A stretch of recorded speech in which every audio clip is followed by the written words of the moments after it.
તુલસીબેન મુકેશભાઈ છે. હું ધોરણ 7માં ભણું છું. મારી શાળાનું નામ શ્રી ધર્મણા પ્રાથમિક શાળા છે. વનસ્પતિ સૂર્યપ્રકાશ સિંહાજીમાં પાણી, કાર્બન ડાયોક્સાઇડ, ક્લોરોફિલની મદદથી પોતાનો ખોરાક તૈયાર કરે છે. આ ક્રિયાને પ્રકાશ સંશ્લેષણ કહે છે. હું ઉર્જાનો મુખ્ય સ્ત્રોત છું. મારા વિના પ્રકાશ સંશ્લેષણની ક્રિયા શક્ય નથી. હું તો કાર્બન ડાયોક્સાઇડ વનસ્પતિ હવામાં મારું શોષણ કરે છે અને પ્રકાશ સંશ્લેષણની ક્રિયામાં મારો ઉપયોગ કરે છે. હું છું પાણી. વનસ્પતિ પોતાના મૂળ દ્વારા મારું શોષણ કરે છે અને વનસ્પતિના દરેક અંગ સુધી હું જળવાયુ દ્વારા પહોંચું છું.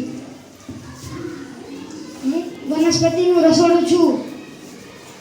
પ્રકાશ સંશ્લેષણની ક્રિયા મારા દ્વારા થાય છે અને તૈયાર થયેલ ખોરાકોનું હું અન્નનાળી દ્વારા દરેક અંગમાં વહન કરું છું. હું છું ક્લોરોફિલ. હું વનસ્પતિમાં આવેલું રંજક દ્રવ્ય છું, જેના કારણે વનસ્પતિ લીલો રંગ ધરાવે છે. પ્રકાશ સંશ્લેષણની ક્રિયામાં હું અગત્યનું તત્વ છું. હું છું કાર્બોદિત. પ્રકાશ સંશ્લેષણની ક્રિયામાં હું પર્ણો દ્વારા નાશ પામું છું અને નિર્માણ પામું છું.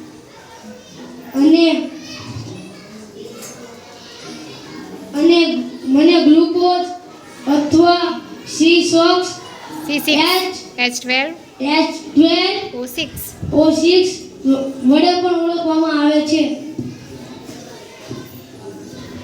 હું છું ઓક્સિજન. પ્રકાશ સંશ્લેષણની ક્રિયાના અંતે હું નિર્માણ પામી વાતાવરણમાં ભળું છું. મારો ઉપયોગ શ્વસન માટે કરે છે.